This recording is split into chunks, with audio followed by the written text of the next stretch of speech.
Hello, and welcome to Cellular Wisdom, where we dissect health myths with a scalpel and a smile. I'm Ethan Foster, our resident observer of the human condition. I tend to say as little as possible. Believe me, it's an art form. And I'm Alara Sky, a sharp mind with an even sharper tongue, here to show you that science can be both sensible and entertaining. Thanks for joining us on another journey into Dr. Mercola's latest insights and how we might apply them without losing our sense of humor. The title of today's episode is Dr. Mercola's Cellular Wisdom, which is also the name of Dr. Mercola's new best-selling book. Apparently, it's quite the sensation. You can't go anywhere without hearing the phrase cellular wisdom. It's like the new yoga pants. Suddenly everyone has it. It's definitely more intellectually slimming than yoga pants. This time, Dr. Mercola is focusing on interval walking training, or IWT, and exploring how this oh-so-simple technique can do wonders for your heart, muscles, immune system, and probably even your sense of humor if you walk briskly enough. No more therapy? Just do a power walk, and your sense of humor shall be restored. That's a bold promise. Well, let's be cautious with the marketing. The key concept is that moderate intensity exercise, particularly walking in intervals, can lower blood pressure, reduce depression symptoms, cut your stroke risk, and support those hamstrings. In short, it's a multi-pronged approach that doesn't involve expensive equipment or complex skill. Sounds nice and democratic. You don't have to belong to an exclusive club to do it. You just need a road, sidewalk, or, if you're feeling adventurous, a treadmill. But let's be sure we don't skip over the details. Because the last time I tried brisk walking, I got exactly half a block before deciding that a leisurely stroll was more my style. Let me break it down for you. Interval walking training is basically 3 minutes of slow, relaxed walking, alternated with 3 minutes of brisk, almost getting a ticket for speeding walking. Then you go back to slow, then brisk. Rinse and repeat. And you do that for 30 minutes total? Yes, ideally. Or sometimes up to 60 if you're feeling feisty. The real goal is to achieve a certain weekly target of brisk walking minutes, like 60 minutes of the intense portion spread across the week. So you're not expected to do 60 full minutes in one session unless you're super ambitious. Good, because the word ambitious has never been used to describe me. Tell me more about why exactly this approach is beneficial. Studies in Japan found that IWT lowers systolic blood pressure significantly more than just walking 10,000 steps a day. The folks doing IWT saw 4 times the drop in systolic blood pressure and more than double the drop in diastolic pressure. They also saw a notable decrease in depression symptoms and an increased quality of sleep. That's interesting. So it's not just about the total number of steps, it's about the pattern in which you walk. Exactly. Quality over quantity. If you do 30 straight minutes of slow walking, it's not nearly as effective as cycling between slow and brisk intervals. There's something about that shift in intensity that helps the cardiovascular system, the muscles, and even the immune system. Let me guess. The immune system benefit might be related to increased circulation, or that exercise is known to produce anti-inflammatory cytokines and natural killer cells. I'm gleaning little bits from Dr. Mercola's article. I feel so informed. Well done. We're proud of you. Yes, that's the gist. People who do IWT often report they get sick far less frequently, and they suspect it's linked to the fact that moderate intensity exercise can bolster immune function. Let's also not forget that simple walking is something all ages can do. I recall reading that interval walking training started as a training tool for athletes, but then it was adapted for people in middle age or beyond. Right. It has broad appeal. In fact, the research out of Shinshu University in Matsumoto, Japan, showed that participants who stuck to 5 months of IWT developed 12% stronger hamstrings compared to people who just walked 10,000 steps a day. That's a pretty big difference if you think about your typical daily step count. Some of us do well to get 5,000 steps in a day, especially those working from home. So maybe IWT could be a game changer for folks who hate typical gym workouts. Absolutely. Now, we're also introduced to something called slow running. Imagine a pace that's technically running, both feet leaving the ground, but done slowly enough that you can still breathe steadily and maybe even maintain a conversation if you're bold. Like a gazelle that's had half a cup of coffee instead of 5 cups. Graceful, but not frantic. Why slow running, though? Couldn't we just do an equally slow jog? That's basically what it is, only you keep that easygoing pace. Studies show it confers benefits similar to moderate intensity exercise without requiring the discipline of a full-on athletic training regime. It also activates certain brain genes, particularly in the hippocampus, linked to learning and memory. Let me see if I get this. So, just because it's slow doesn't mean it's worthless. In fact, it's easier to sustain, so you might keep it up more consistently. And that consistency leads to real gains. Precisely. Dr. Soya Hideaki at Tsukuba University found that slow running, or light-intensity exercise, increases hippocampal neuron growth by about 1.7 times compared to doing absolutely no exercise. And weirdly enough, it outperforms vigorous running, which clocked in at about 1.3 times. So that's a major difference in terms of how your brain rewires itself. So basically, if you overdo it, your body says, hey, hold on, this is intense. I can't keep giving you mental benefits while also trying to keep your heart from exploding.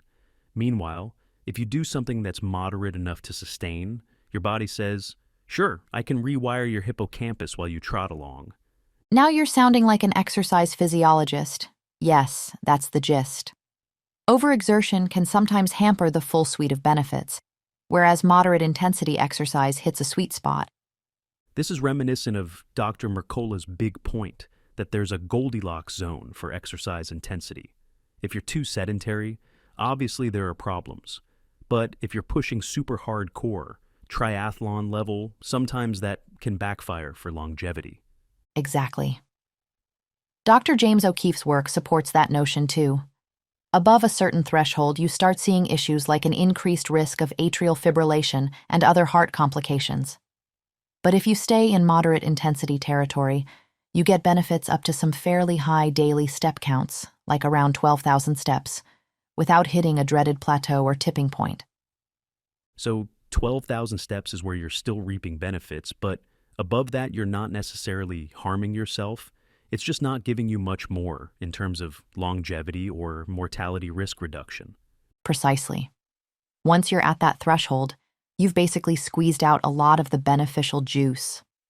But many people, especially in the US, struggle even to reach 5,000.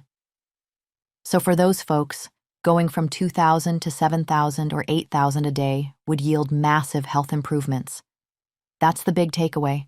Just start walking more. Then, if you want to level up, sprinkle in that interval approach or a mild slow run. You don't have to do all sorts of complicated workout routines. Just walk or jog slowly in intervals. Yes, and as you get used to it, you can add more creative twists. Weighted vests, Nordic walking, nature walks, social walks. Let's explore some of those. Weighted vests, for example, help engage more muscles because you're carrying extra weight. But if you do it incorrectly, you can hurt your back or shoulders. Right? So, you don't want to show up at the grocery store wearing an 80-pound vest, lurching down the aisles. Start lighter, maybe 5 or 10 pounds. Build up from there if your posture allows. It can definitely turn your walking routine into more of a strength workout. Nordic walking is another interesting variant. That's where you use poles, like you're cross-country skiing, but without snow. You engage upper body muscles, which is helpful if you're seeking a more balanced workout. It also bumps up oxygen consumption by about 18% to 25% compared to normal walking. I tried it once at a local park. People were curious. I got a few stares, but maybe that's just because of my face. Anyway, I liked it, but I remember feeling it in my arms and shoulders the next day. Probably a new muscle group you hadn't targeted before. Then we have the option of walking outdoors in nature, especially in forested areas. That's a different type of mental health benefit. We're talking about forest bathing, if you will, minus the actual bathtub. Right. The only problem is if you're allergic to pollen, then your forest bathing might devolve into forest sneezing. But even so, some people swear by it. It lowers stress, anger, fatigue, all that emotional baggage, and it's free. Exactly. And if you time it to coincide with midday sun, You can also get some vitamin D, provided you're careful with your diet and sun exposure. According to Dr. Mercola, it's ideal to eliminate vegetable oils for a few months so you don't sunburn easily. Then you can go out around solar noon for maximal benefits. But if you haven't done that dietary step, you might want to walk in morning or late afternoon. That's a good tip for the more advanced crowd, those who are monitoring their oils, their macros, and everything.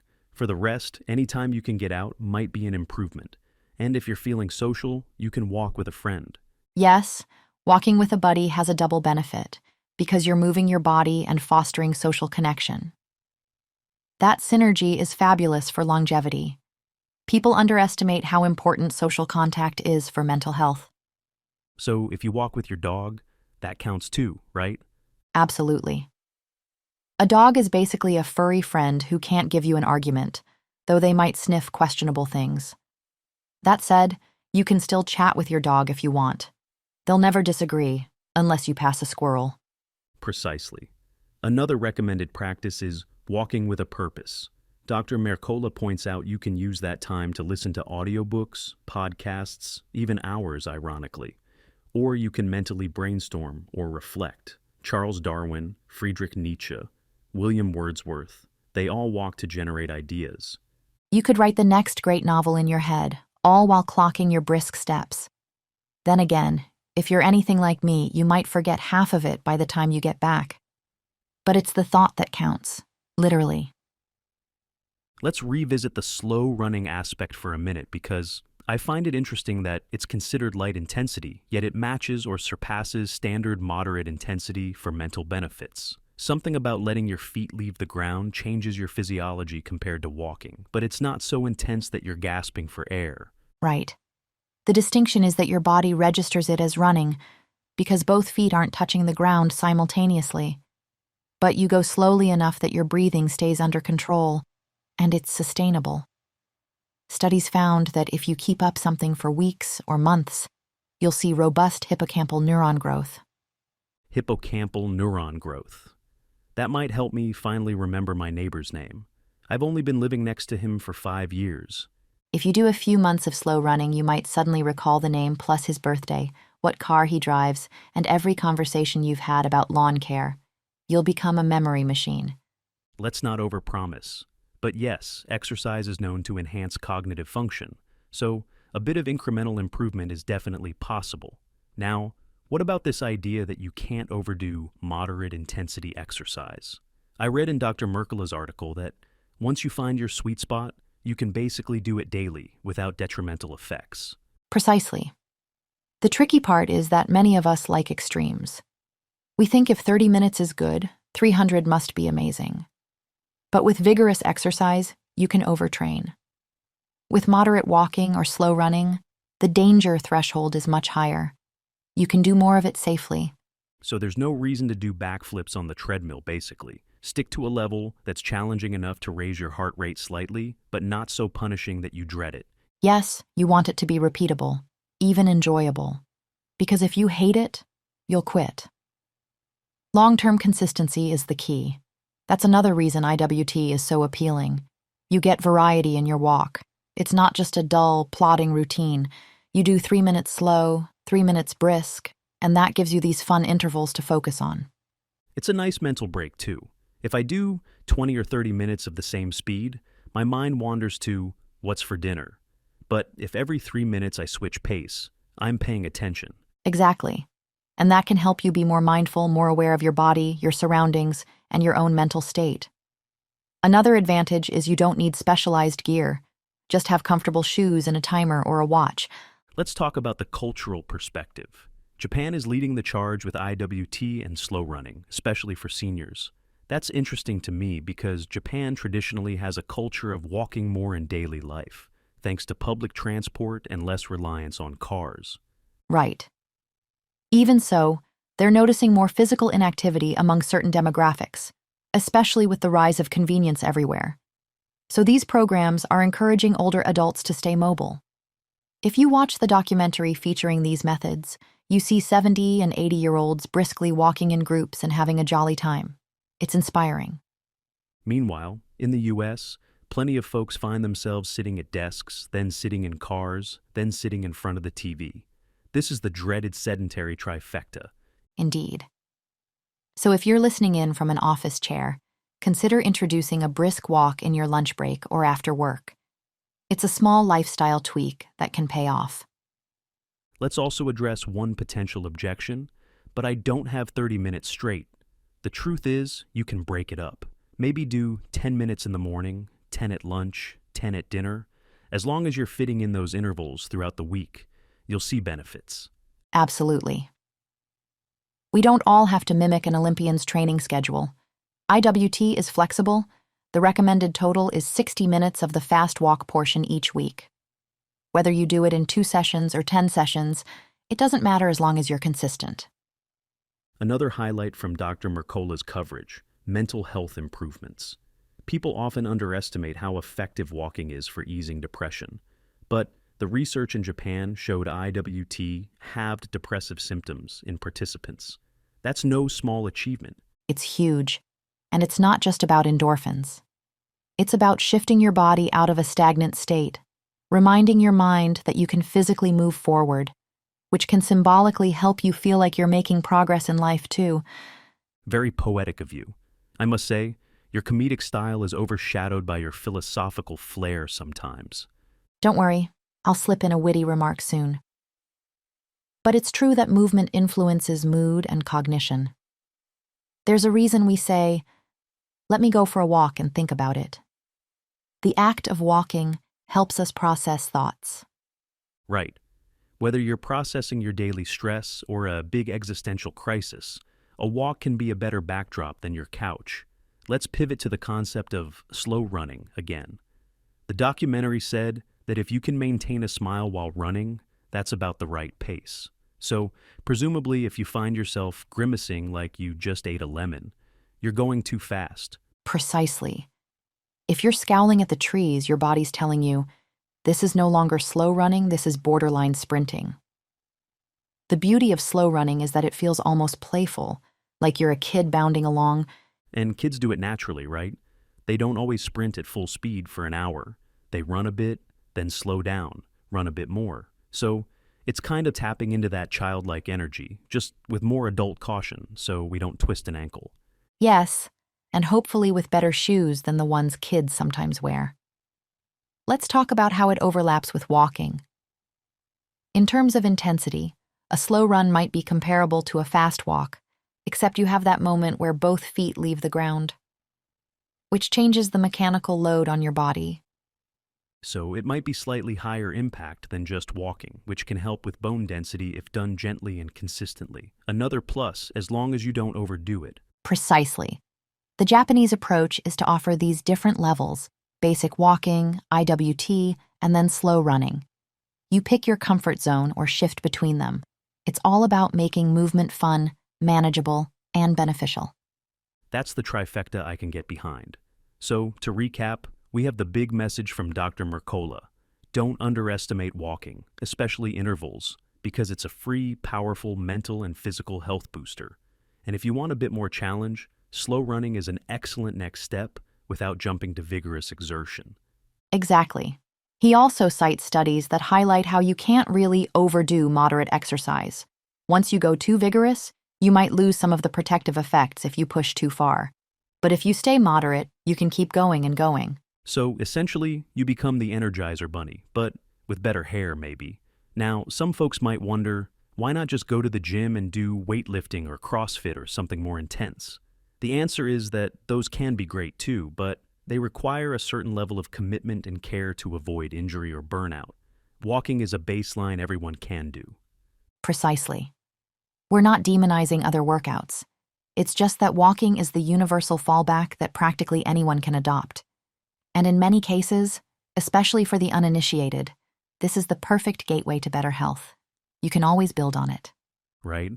Let's talk about that building effect. Maybe you start by walking 3 times a week, 20 minutes each time. Gradually incorporate intervals. You do the 3-min slow, 3-min brisk pattern. Then after a month or two, you might try a little light jogging for 30 seconds at a time. Before you know it, you're slow running and reaping a new set of benefits. Yes, it's all about baby steps that lead to bigger leaps. And as you do it, your mood likely improves, you might lose some weight if that's your goal, and you generally strengthen your cardiovascular system. That success might encourage you to try new forms of exercise or refine your diet or address sleep. It can be a cascade of healthy decisions.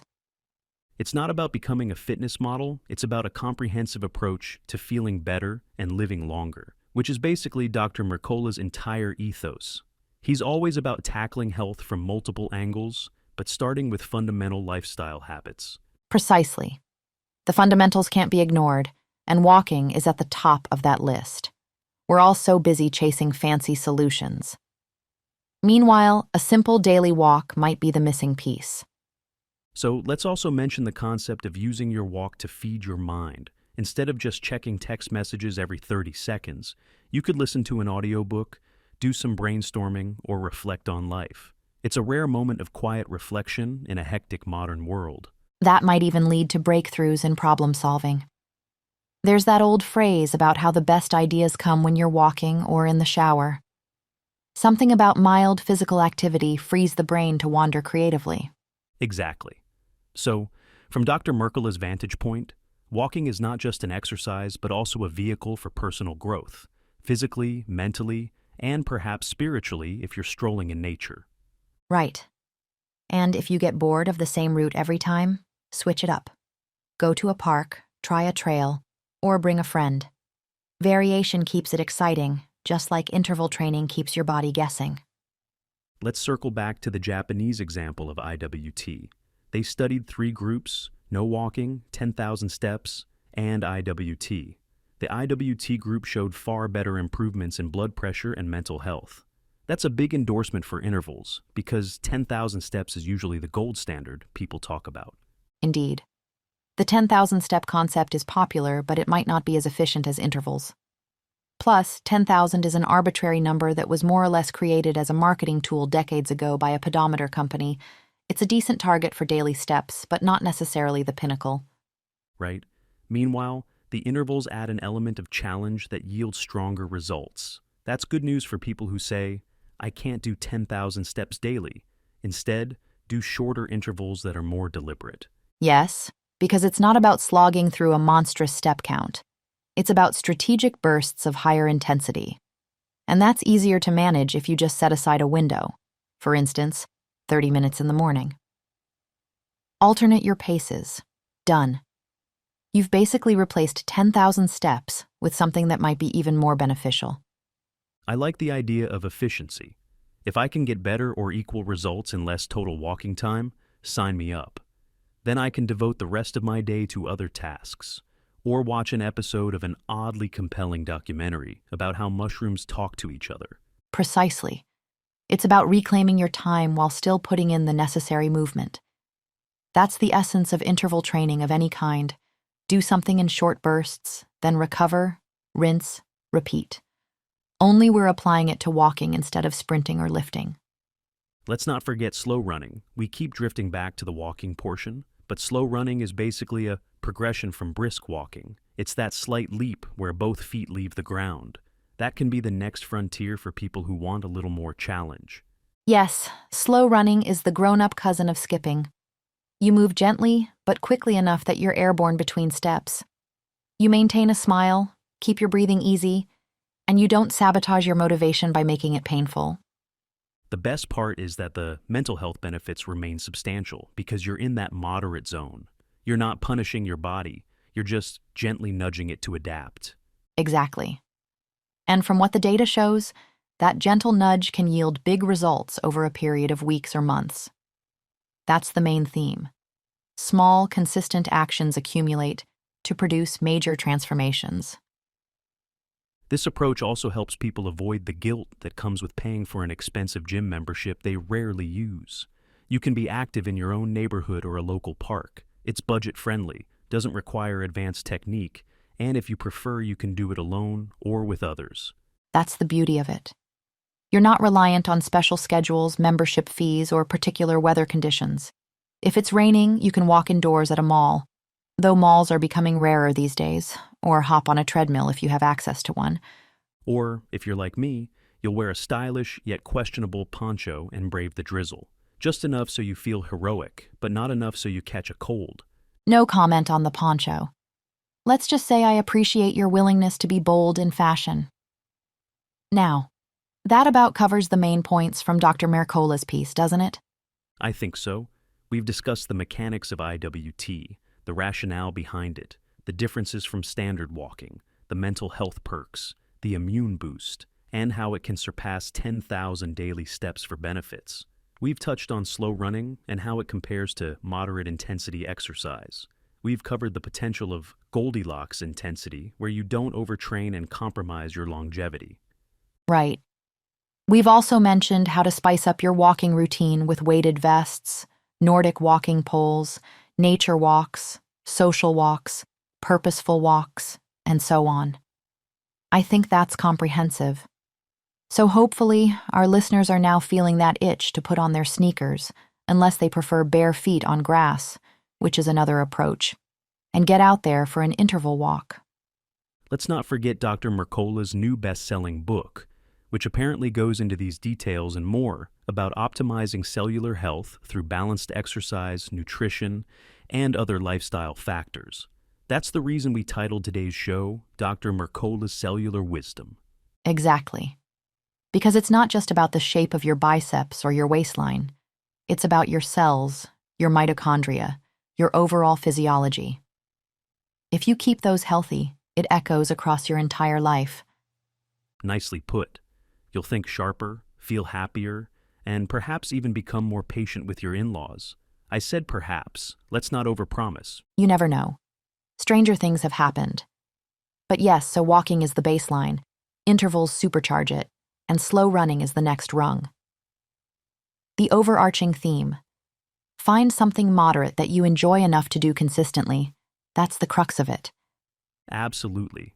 Now, if you're listening and thinking, I can't do this because I have a super busy schedule or I have certain limitations, just remember that even short intervals done occasionally add up. Everyone can start somewhere. Precisely. And if you only have time for 10 minutes in the morning and 10 in the evening, that's better than zero. Over weeks, those intervals accumulate. The research shows we can save thousands of lives a year if people added just 10 minutes a day of moderate to vigorous physical activity. It's staggering that so little can do so much. Indeed it is. So, we'll leave our listeners with this thought. Your body is wired to move. Your mind thrives when you move, and your cells rejoice in that moderate, consistent motion. You don't need fancy gear or a pricey subscription, just yourself, a willingness to alternate speeds, and maybe a friend or two if you want company. And if you're feeling feisty, try that slow running. See how your hippocampus likes it. If you start recalling 1980s theme songs and childhood phone numbers, you'll know you're on the right track. That would be both impressive and a bit alarming. But yes, the memory boost alone might justify the experiment. Any final words, Alara? Just that folks should remember to have fun with it. Don't treat it like a punishment. If the slow portion of IWT bores you, do a little dance. If the brisk portion is too easy, slightly speed up. It's your body, your rules. Use the fundamentals we've talked about and adapt them to your preferences. Perfectly said. Thank you all for tuning in to another episode of Cellular Wisdom, where we talk about the simplest, most powerful health strategies out there. And if we've done our job right, you might be lacing up those shoes as we speak. We look forward to hearing how your next interval walk or slow jog goes. Or maybe you'll just share your mental breakthroughs while strolling. Either way, we're glad to have you on this path to better health. This has been Ethan Foster, the quiet comedic observer with a mild love for short distances. And Alara Sky, the quick-witted champion of natural health, reminding you that a journey of 1,000 miles begins with that first brisk step. Thanks for listening, everyone. And don't forget to keep it moderate, keep it fun, and keep it consistent. Take care and happy walking. Until next time, folks, may your intervals be swift and your smiles be constant.